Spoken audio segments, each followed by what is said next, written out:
Jio, Airtel, Vodafone ఉన్న పలంగా రేట్లు పెంచడం ద్వారా జనాలు బిఎస్ఎన్ఎల్కి మారదామని అనుకుంటున్నారు. ఈ సిమ్ని బిఎస్ఎన్ఎల్కి పోర్ట్ చేసుకునే ముందు నేను ఒక విషయం చెప్తా వినండి.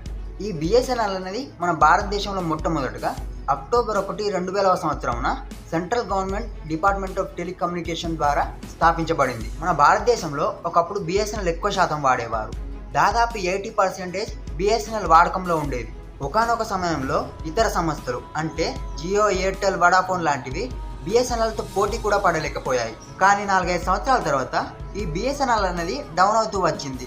ఈ మిగతా టెలికాం కంపెనీస్ కొంచెంగా గ్రో అవుతూ వచ్చాయి. సో దాంతో బిఎస్ఎన్ఎల్ అనే సంస్థ ఉన్నదనే విషయం కూడా చాలా మందికి తెలియకుండా పోయింది. సో ప్రజెంట్ మనం telecom regulatory authority of India ప్రకారం చూసుకున్నట్లయితే ప్రస్తుతం జియో మార్కెట్ అనేది 39.6% అండ్ ఎయిర్టెల్ మార్కెట్ అనేది 32.9% అండ్ ఆల్సో వడాఫోన్ మార్కెట్ అనేది 19.6%.